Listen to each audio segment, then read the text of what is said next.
ఏంది బస్సులు ఇంతమంది కాదు మేడం, మేము ఏం చేయాలి? బస్సులు లేవు, బస్సు కదిలిన బస్సుని మళ్ళా బస్సు కొడుతురు, బస్సు ఆపిన. మరి ఏం చేయాలి? పడి చచ్చిపోతే మేము ఏం చేయాలి? కేసులు పెట్టుకుంటే ఎవరు ఓనర్ పెట్టుకుంటాడు? చెప్తుంటే కూడా వింటలేరు మేడం. మేము ఏం చేయాలి చెప్పండి? కేసులు మా మీద అవుతున్నాయి. వాళ్ళు పడి చచ్చిపోయి నాకు అక్కడ ముందు చూడిపోండి మేడం. ఏం చేయాలి చెప్పండి? మరి పడితే ఇక్కడ బండి ఆపితేనేమో వాళ్ళు పోవాలంటున్నారు, బండి ఆపకపోతేనేమో అది ఉంటుంది. మొత్తం మేము ఏం చేయాలి మేడం చెప్పండి? ఇప్పుడు ఏం చేయాలి మేడం? మరి లోపలికి పోతే బండి కదిలిస్తా, లేకపోతే ఆపేస్తా. ఎంత ప్రమాదం. మరి నేనేం చేయాలి మేడం చెప్పండి? వాళ్ళకి చెప్తే అర్థమవుతుందా? ఇప్పుడు 10 ఏళ్ళు డ్రైవర్ జైలు అంటున్నారు, 7 లక్షలు జుర్మానా కట్టాలంట. మరి నా భార్య పిల్లలు కిరాయి ఇంట్లో ఉన్నారు, నేను జైలుకి పోతే వాళ్ళు ఎక్కడ పోవాలి? రోడ్డు బతికైతుంది.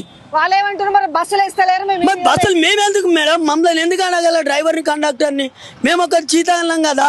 మరి బస్సులు మేడారం పంపుకున్నారు. ఇంత పబ్లిక్ని తెలియదా? సీఎంకి తెలియదా? రాజకీయ నాయకులకు తెలియదా? పబ్లిక్ని, సిటీలో పబ్లిక్ విడిచిపెట్టి నువ్వు బస్సులు అక్కడ ఎందుకు పంపుతున్నావు? పబ్లిక్ ఏం కావాలి? ఇలా బస్సులు లేవు, వాళ్ళు ఏమంటారు? బస్సులు లేదు, మేము ఎట్లెక్కోవాలంటారు. మా మీద కొట్టడానికి తయారవుతారు. అప్పుడు మేము ఏం చేయాలి మేడం?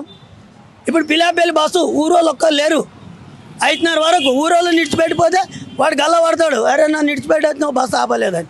మేము ఏం చేయాలి? ఎవరి గురించి? ఈ డ్రైవర్స్ కండక్టర్కి ఉన్న బాధ ఎవరికి లేదు మేడం. వాళ్ళు చెప్తే అర్థం చేసుకుంటే లేరు. ప్యాసింజర్ ఎంతసేపు అవ్వాలి? నేను బండి కష్టమే ఉంది. ఏం చెప్పలేదు. వీళ్ళకి 2 రోజులు మేడం డ్యూటీ చేయబట్టి నేను 2 రోజులు. మరి ఇప్పుడు నువ్వు కింద పడితే అసలు తిప్పుతున్నారు వాళ్ళు. ఎక్కట్లే, వీళ్ళే డేంజర్ ఉన్నారు కదా. ఎక్కట్లే, నిలబడవు. పక్కపంటి బైక్ వాడు వస్తాడు, నాకు కనపడదు. ఆ బైక్ కి తగిలితే వాడు కింద పడితే చచ్చిపోతాడు, బస్ వాడు కొట్టిపోయినా అంటారు. మరి మేము ఏం చేయాలి మేడం? ఒక ఆటో వస్తుంది, ఆటోకి తగులుతాడు, వెనక బ్యాగ్ వేసుకున్నాడు, వాడు కింద పడతాడా చచ్చిపోతాడా మాకేం తెలుసు?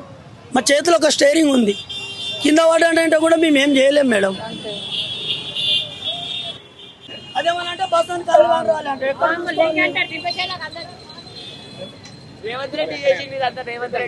కారణం కోసం చూసుకుంటాడు. పిరి బస్ అన్నాడు, ఇవాళ ఏముంది పిరి బస్సు?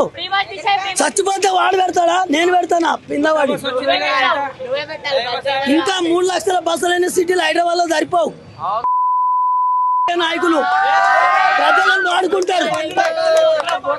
ప్రతి రాజకీయ నాయకుడు మనల్ని వాడుకుంటుండ్రా బాబు.